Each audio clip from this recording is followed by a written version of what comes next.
आप देख रहे हैं न्यूज डगर चैनल, आपका भरोसा, हमारी खबरें। न्यूज डगर चैनल पर आज हम एक ऐसी शख्सियत से आपका रूबरू कराते हैं जो अलवर जिला बार एसोसिएशन के चौथी बार अध्यक्ष चुने गए हैं, श्री अनिल वशिष्ठ जी। अनिल जी जानना चाहते हैं कि जो वर्ष 2024 के चुनाव हुए बार के जिला एसोसिएशन बार एसोसिएशन के, तो उसमें किस तरह से आपने अपने प्रतिद्वंदियों को शिकस्त दी और क्या रणनीति रही है आपकी? देखिए, आज चौथी बार अध्यक्ष बनने का मुझे मौका मिला, इसके लिए मैं सबसे पहले तो धन्यवाद देता हूँ मेरे पिता तुल्य वरिष्ठ अधिवक्ताओं को, साथियों को, छोटे भाई बहनों को। लोगों ने जो पिछले 3 साल का टेन्योर देखा, मुझे कुछ कमियाँ भी रही होंगी, संपूर्ण कोई नहीं होता, उनको भी क्षमा करते हुए जो प्यार आशीर्वाद दिया है, पहले तो मैं उसके लिए मैं आभारी हूँ। लोगों ने इस चुनाव से भी एक चीज़ देखा कि न धर्मबल चला, न कोई अफवाहें चली, उन्होंने एक काम पर, विजन पर विश्वास किया और मुझको चुना। और रणनीति कुछ नहीं थी, एक प्रेम की रणनीति थी, एक व्यवहार की रणनीति थी, इसके आधार पर भारी बहुमत से जो लोगों ने विजयी बनाया। वकीलों के लिए आपकी 2025 के लिए क्या कार्य योजना है? सदैव वकीलों के लिए कार्य किया है, युवा साथियों के लिए भी कार्य करने की जो वर्ष प्रयास की। इस बार जो मेन हमारी मुद्दा है, जो मेरे सामने चुनौती है, वो ये है कि मिनी सेक्रेटरीट का जो काम चल रहा है, कोर्ट शिफ्ट होनी है, इस साल में संभावना लग रही है, क्योंकि ये पिछले कार्यकाल में 7 साल से काम बंद पड़ा था, जिसका बजट भी मेरे कार्यकाल में सभी साथियों के सहयोग से, बड़ों के मार्गदर्शन से मैं बजट लाया और बिल्डिंग का काम चल रहा है, जो शीघ्र पूरा होने की संभावना है। और उम्मीद करते हैं कोर्ट मेरे टेन्योर में शिफ्ट होगी। लेकिन सबसे बड़ा मुद्दा है हमारे चैम्बर्स का, क्योंकि चैम्बर्स के मुद्दे के लिए पहले पिछले कार्यकाल में मैंने काफ़ी प्रयास किए।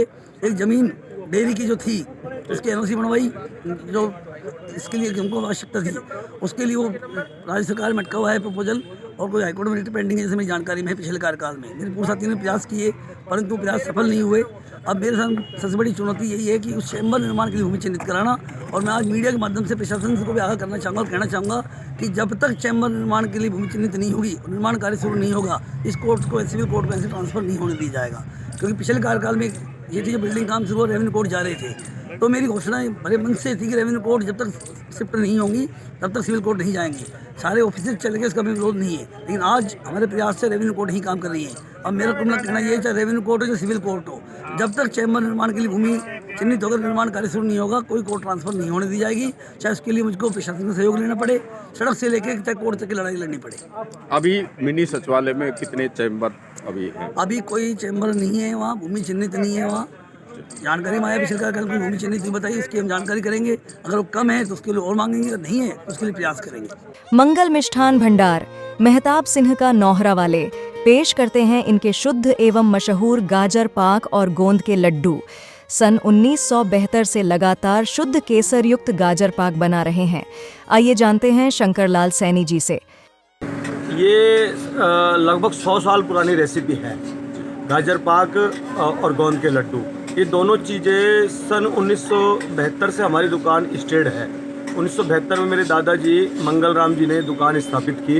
एक हमारी पीछे भी दुकान है और एक स्वग रोड पर। दादाजी को, श्री मंगल राम जी को पाक कला में महारत हासिल थी, तो गाजर पाक में तो विशेष उनका हाथ रहा है और वो उन्हीं का आशीर्वाद से ये सब चल रहा है। इंट्रोड्यूसिंग खेरली वाला, जो पेश करते हैं wide range of finest daily food products 100% शुद्धता के साथ।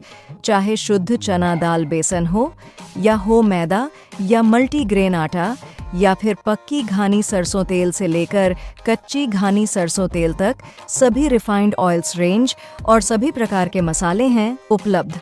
तो देर किस बात की, आज ही घर लाएं खेरली वाला। Real taste of Rajasthan.